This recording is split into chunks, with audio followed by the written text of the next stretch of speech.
Working together, we are making a positive impact on the region's urgent housing challenges.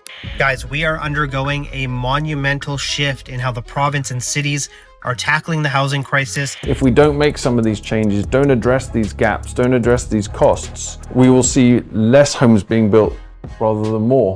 Once we increase, as a country, the rate of home building, then that is going to make home prices much lower than they otherwise would be. Canada needs to have one native authoring environment. Promote and mandate being. Bring all the stakeholders together. Become more pragmatic in its approach to the delivery of housing. Invest more in skilled programs. We really need to adapt and innovate to meet that challenge where it's at. And changing that is hard. Nobody embraces change easily. If Canada doesn't adapt, we'll just be kicking this problem to the next generation. If you're listening, you already know Canada needs more housing and it needs it fast. Across the country, individuals and families are feeling the squeeze as demand continues to outpace supply. Canada's housing system is at a turning point, and with that comes enormous opportunity. We're entering a new era, one where governments, builders, and innovators are rethinking how homes are planned, designed, and delivered. There's a lot of talk about modern methods of construction and industrialized approaches, but the real backbone of change is the digital technology powering these products and processes. It's what connects data, AI, automation, Internet of Things, and digital twins across the complex housing production lifecycle. But here's the thing. Even the best innovations won't move the needle if our systems can't talk to each other or if they don't have the data to rely on. Interoperability and data quality go hand in hand. When our tools, platforms, and information all speak the same language, accurately and consistently, it's when innovation becomes impact, when the progress really sticks. And that's what this podcast is all about, where new ideas, technology, and leadership are reshaping the future of Canadian housing. Welcome to Blueprint for Growth, Innovation and Housing. I'm Amy Vilis, Director of Housing Growth Innovation at Digital, Canada's global innovation cluster for digital technologies. This season is powered by the Housing Growth Innovation Program with support from the Province of British Columbia through the Ministry of Housing and Municipal Affairs, who, I must say, are making real progress with the BC Building Permit Hub, a provincial initiative creating a digital gateway to streamline and standardize construction and permitting information with an aim of helping communities across BC grow. This season builds on last year's global award-winning series. You'll hear from builders, designers, Indigenous leaders, digital pioneers, academics, regulators, and workforce changemakers, all helping shape the future of housing in Canada. We'll also be talking to the Honourable Christine Boyle, BC's Minister of Housing and Municipal Affairs, about where she sees the future of housing production. We'll explore how innovation, collaboration, and digital technologies are reshaping every part of Canadians' housing production system, from permitting and design to manufacturing, workforce development, and housing projects led by Indigenous and community innovators. And throughout the season, we'll unpack how data, AI, automation, and modular construction are connecting the dots across a complex ecosystem, showing how leaders from across the country are turning big ideas into real results. Let's dive in and see how Canada's brightest minds are building what's next.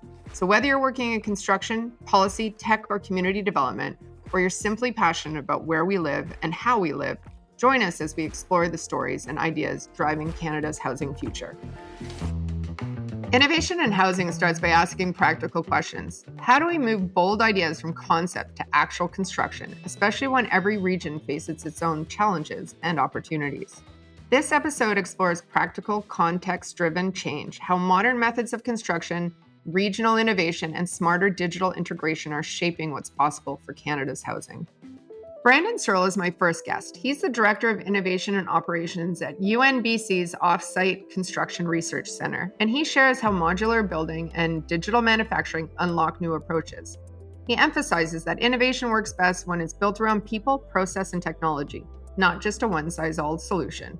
While Brandon lays the case for regional and people-centered transformation, my second guest, Philipp Gruner, dives into how closing regulatory and supply chain gaps and scaling digital platforms can move the whole sector forward.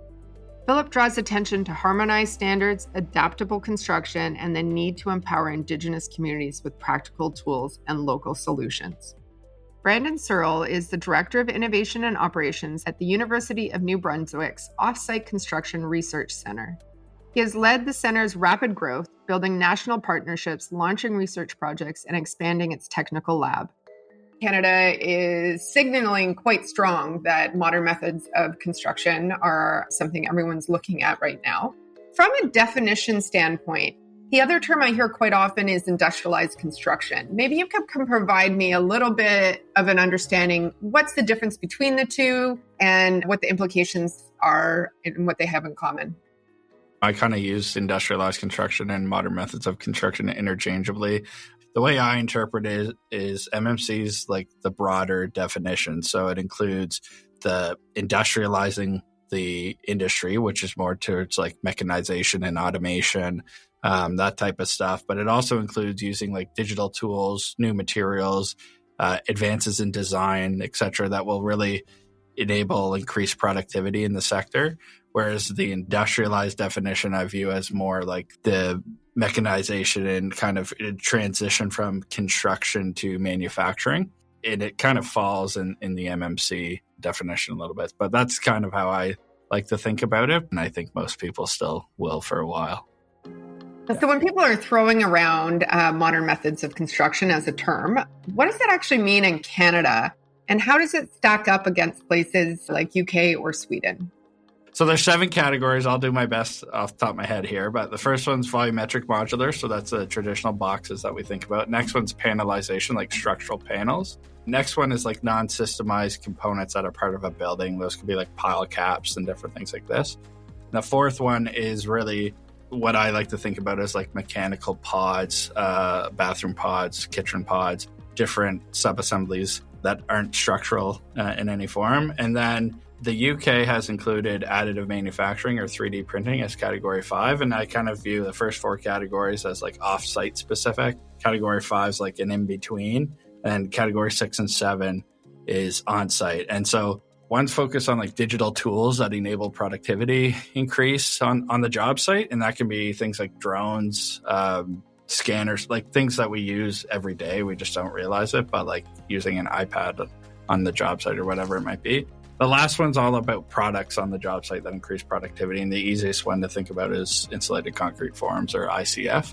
And there's more, plug and play type technologies that are coming out to speed up construction on the job site and increase quality and repeatability.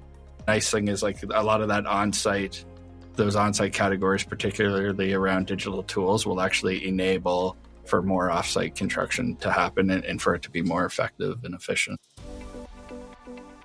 Bringing it to the idea of whether we're talking off-site and or a hybrid on-site with off-site products, where is the differences between a Canadian-owned solution and as opposed to what we're seeing in Europe? How are we doing things different, or how do we need to do things different to meet the need in Canada versus always looking at a European model?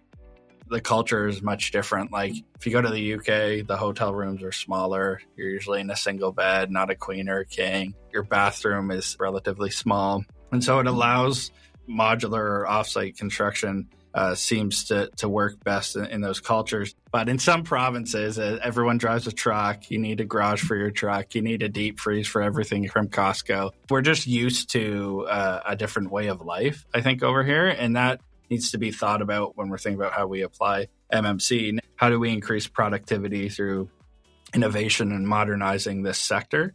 And offsite construction may play a role in that. For us, I think we just have to apply it based on what makes sense in our jurisdiction. Up north, there's labor shortage, difficulty accessing equipment at times, difficulty accessing certain materials. So certain types of MMC may make sense. In BC, leaders in mass timber, that makes a lot of sense to consider building a whole sector around mass timber. The other piece, I guess, that we have to think about is just in terms of population trends in different spots of the country. In some provinces, there's a rapidly aging population compared to other provinces. And with that has different impacts on the sector and the needs of the region. So there's a few considerations I think we have to do. But overall, there's an opportunity for, I think, a national strategy and then some nuances within each kind of province and region as well. Now, the The other big opportunity is around panelization. And when I say that, I don't mean specific like light wood panels. I'm thinking mass timber, CLT stuff that BC is doing a great job on. It's been around for a long time. And, CPCI is an association that's been advocating for that industry for a while. And then like gauge steel panels. And so I think there's a huge opportunity there. So are there big policy regulatory roadblocks that you see that are affecting MMC? I guess on the technical side, I think there's still a bit of a learning curve for building officials and things to understand the difference between there's CSA Z240, which is a standard that's for manufactured buildings or mobile homes. And then there's A277, which is for permanent modular buildings or buildings built in a factory. So if you start enclosing the interior and the MEP behind those walls, you should have A27 certification, A277. And then ideally the building officials will accept that. But we hear stories of where some jurisdictions, they get you to cut open all the walls and you got to do all that rework and stuff afterwards to make the building inspectors happy. That's also a reason why some companies are just enclosing the exterior and not the interior. Yeah, there's also an issue around procurement, financing, insurance. So in traditional financing, the funds are released based on on-site progress and then progress claims throughout. And in a lot of prefab projects, the reason why there's cost certainty is because the companies are procuring materials in bulk at a certain time, and you're locking in those costs early on. But they're taking on a lot of risks. So a lot of times they'll say, we'll need 20% down at the beginning of a project, and then up to 80% of it gets done, and then they'll get the remaining payment of the module when it arrives on site. While most banks won't give that down payment, most contractors don't have that cash flow to pay for that. And so it's just not happening right now. And the traditional design, bid, build just won't work to do this at scale. Or even we really got to think about, to really leverage the sector the right way, think about how we procure for a program rather than procuring for a one-off project to really gain economies of scale. So we should really be thinking about a progressive design build approach, which is you bring your design team, often led by the architecture firm. You bring in a GC who's familiar with prefab, and you bring in that primary prefab manufacturer. So companies brings everyone together from the onset, and they go through this progressive kind of design build process. And that's proven to work well. I've heard that CCDC, Canadian Construction Documents Committee, which it's my understanding is it's a committee formed from the Canadian Construction Association, the Royal Architects Institute of Canada, and Engineers Canada. They come together to create these contract templates. Now I understand that they've been working through a progressive design build, and we've written with a group of organizations a letter suggesting that they consider doing a template looking at first volumetric modular, and then there'd be options to scale it back to panelization and other forms of prefab. When we look at modern methods of construction, the digital heartbeat of all of it, maybe if you could speak about where digital products are really moving the needle on how we're engaging with multiple trades or how we're engaging with our design for manufacturing. Maybe if you could talk about the digital products that are going into things. So what we often found was that back at the design phase, they're not equipped with the right tools to actually implement any of the automation and stuff that may be recommended further down the line. On the digital front, getting your house in order on the design side is the most important thing to then look at automation and speeding things up in the factory. If we got into this more manufacturing mindset where it is almost plug and play, at IKEA, then it would make a lot of sense. Yeah, digital designs that then get fed into a digital software that incorporates that into the manufacturing process. And they can start optimizing for the size of materials, so you're reducing the waste throughout. It was a translator between the software and the equipment, and it optimized and rejigged the whole design to optimize for what the equipment's capable of and also what the size of the material is. And so there's more of that stuff going on now. Any organization that is working in construction or building housing should consider how can they do this in a more modern, repeatable, quicker, more productive way. While Brandon brings a lens shaped by Eastern innovation and industry research, our next guest approaches housing transformation from the intersection of supply chain, manufacturing, and national standards. Philipp Gruner, a leader in digital and offsite construction with nearly 20 years in the prefab housing industry, explores how regulatory harmonization, supply chain modernization, and hybrid trades can unlock Canada's housing potential. As a former CEO of Paradigm Building Solutions and now a consultant, he helps organizations and governments understand the advantages of offsite construction, combining European and Canadian best practices to create true Canadian solutions that keep people, data, and communities at the center of innovation. Can we drill into what it means to create modern methods of construction that align with Canada, whether it's our climate, codes, workforce? What does it look like to you? Canada is obviously a large country with different climate regions. I think one of the biggest challenges, and I think we're going to talk about this after a little bit, is harmonizing a building code coast to coast. And I think one of the big success stories that Europe has faced is because they have something like that. They have a harmonized building code. Since the creation of the European Union, it even went a step up. They have a harmonized European building code that still allows some modifications for countries in certain areas. The second thing is the availability of lumber in general. Europe, for example, you can buy any type of OSB sheet you want, like different sizes, different thickness, same with dimensional lumber. We are very standardized here in Canada. You can only buy certain sheets of OSB, you can only buy certain sheets of plywood, and then not to get too much into the costing side of things, when you go into the mass timber side of things, such as glulamps or CLT, we just don't have the supply chain, the providers to that mass yet where it makes economical sense to utilize that. We did a study a year ago or so where we looked at purchasing glulamps here locally in Canada versus bringing them over from Europe. And just a crazy thing to think about that is the lumber or the wood is harvested in Sweden. It gets transported to Germany. It gets put together, or the glue lamps are being produced in Germany. They go into a container. They're shipped over to Vancouver and they arrive somewhere in BC, and it's still 25% cheaper than what you can get here. So if we as an industry can focus on that and bring that down, I think would be a big step. So demand, we've all established. Build Canada Homes is really pushing some audacious numbers out around the housing starts that we need to accomplish in the coming years.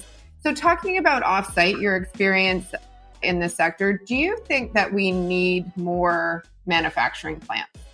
I understand that work is being done right now to actually figure out how much we can produce in Canada with our current capacity. What I can tell you right now, I mean, that's not a big secret because the construction industry is in a bit of a low point right now in Canada. There is definitely capacity out there. So I think there are ways to utilize existing manufacturing facilities and see how we can optimize their production. There's things we can do with double shifts, maybe even triple shifts. As far as shoring up the supply chain and the manufacturers in this space, what are your thoughts and feelings about how to get those traditional builders involved? Because I think they're a very important part of shoring up the manufacturing elements of our country. The issue with that is we have to figure out that there's a coexistence there. So if you're a volumetric builder or if you're a panelized builder, you still need on-site trades no matter what. And I still chalk that up to traditional construction. There are actually many examples where traditional home builders use components of off-site construction.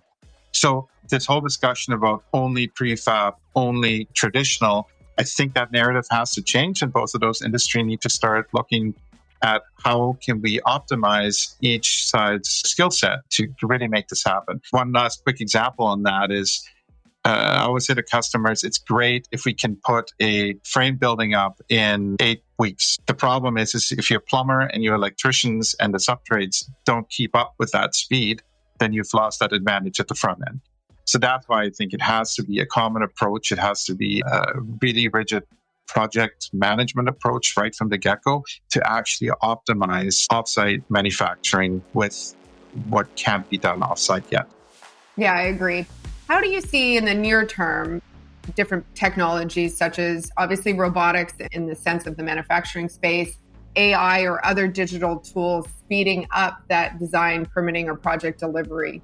Maybe start on the robotic side in manufacturing for a little bit. It's quite interesting. In Europe, a lot of the robots are starting to be actually removed out of factories. The cost benefit of actually paying for a robot versus what the return on investment is and the speed, I think they figured out by now it's not necessarily there. There's still some components that you can do that with.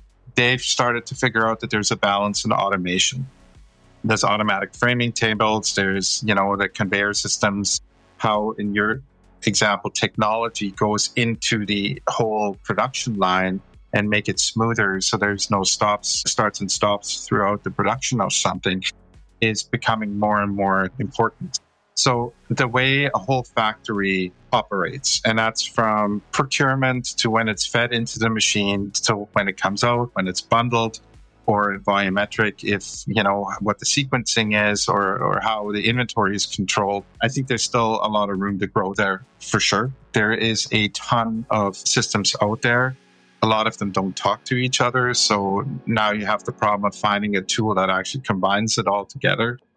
I agree. So kind of taking those digital designs and the out of the gate stuff that gets designed for, then it actually, has interoperability with all the other data and programs. I know the machinery has its own software that doesn't talk to the ERP systems, and sort of tying all that together. I indeed see that and have multiple conversations with people going, if there was a silver bullet, but there isn't. I call it creating the connective tissue, finding those opportunities to use digital technologies to seam APIs, to talk to different systems, to get those efficiencies. And I really appreciate your viewpoint about the robotics and those heavy investments. I think we've had these conversations that what we don't want to see is mega plants and major robotic spends in the next couple of years. The roots here too is thinking like, how is the best way to bring the trades together to learn these new skills, to thrive in these environments? Yeah, you're right. The equipment that's coming out now in terms of building some of these offsite construction materials are highly computerized, automated, and really we're seeing a bit of a shift from more heavy machine operator versus the original carpentry trade. That being said, there are still components with assembling some of these parts that require some carpentry skills. So really we're talking about a bit of a hybrid role or position on the shop floor. But you're right. I think universities, trade schools have to start talking a little bit more to industry and say, okay, do we just focus purely on the carpentry trade? We will still need carpenters. There's no question about that. But is there a hybrid program for somebody that wants to learn machine operation, CNC, automation, coupled with the trade of building something? I agree. And I would take it a step further and say like that notion of a hybrid and multi-trade, because we are embedding base things like, electrical conduit or plumbing in some of these wall panels on an assembled site. It almost leans into everyone's got to be a bit of a jack of all trade in some cases as well. So yes, definitely our workforce is going to need some support and our educators around what that looks like. Looking at policy standpoint, what are the quick wins? I think for sure looking at some kind of a standardization in terms of building code. Maybe there's an opportunity right now that there's such a big focus with the federal government to look at offsite construction. Maybe there is some form of a building code that can be adopted there. We have something called CSA approval, which a lot of volumetric companies are actually certified. I don't think trumping the building code is the right word, but it meets building code no matter what. Maybe that could be used as a baseline and built on top of that to just speed up approval processes. How can we support investment in Indigenous community and the underserved remote areas of the country in the use of modern methods of construction? I think there's a big opportunity there, especially under the concept Indigenous nations or Indigenous communities building for Indigenous communities. I think there's enough know-how in Canada that we could actually support Indigenous First Nations to build some of these offsite construction facilities, either on the reserve land or their land or somewhere nearby. Having a strategic location up there, for example, or in Northern Ontario, to build for some of these communities, standardize some housing, I think it's a massive opportunity. It's got local employment. We could even take it a step further, where's the lumber harvest? If it's on the traditional lands, it's harvested material that actually gets produced into housing for Indigenous communities. I think there's a ton of work that can be done there. My opinion is we don't need mega factories. And if you see over the past few years in the UK and the US, even to some extent here in Canada, these mega factories open up and then they close after 2 or 3 years. And there's just such an underappreciation of what kind of a cash draw these plants have. If there's a blip in the market, if there's a blip in the economy and you can't put stuff through that factory, that is a fixed cost and you are going to have to pay that fixed cost. I think there is a real neat approach to looking at something a little bit smaller, efficient, utilize it to some extent through shifts, and keep a small plant busy versus a large plant that might be busy for 6 months out of the year, and then all of a sudden 3 months you have nothing. Going back to Indigenous communities, that's kind of their sweet spot, like a 20,000 square foot plant or a 25,000 square foot plant that produces 1, 2, or 3 kind of housing types. I think there's a big opportunity there. I'm hoping that this initiative really finds a solution to the Canadian housing problem. We can use best practices from all over the world, but we're unique here, but we also have extremely skilled carpenters. We have extremely skilled people that have been building homes and large buildings for a long time. And there has to be a way moving forward, not saying, this is the only approach. This is the only approach. We need to do something that fits for Canada. Now more than ever, I think, with what's happening in the macroeconomic environment. And I really hope that the whole industry, from lumber providers to construction to offsite manufacturing, really rallies around this and starts to build a really resilient industry here that we can keep local. Tie in multiple software solutions in a fabrication environment into one unit where you can use multiple benefits of those programs to optimize your manufacturing facility. So what do you see as the path forward? It's just times are changing, right? Technology is advancing, AI is advancing, and we have to change with it. The traditional construction groups have to become more open to new products, and offsite manufacturing technology companies need to be open enough to help traditional construction integrate that. And only that approach, I think, will solve our construction needs and become probably a big force. I'm hoping in 10 years, people are going to look at Canada and say, how did they do that? We're not quite there yet, but I think we can get there. I love it. Those are beautiful, hopeful words. Thank you, Philipp.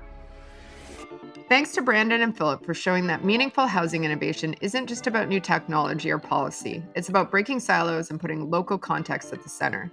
Today's conversation reminded us that progress happens when innovation is practical, grounded, and inclusive. Whether it's modular solutions tailored to local climates or open regulatory systems that connect the entire supply chain. Up next, we'll move from concept to delivery, exploring how innovation works on the ground through digital tools, modular techniques, and real policy reform.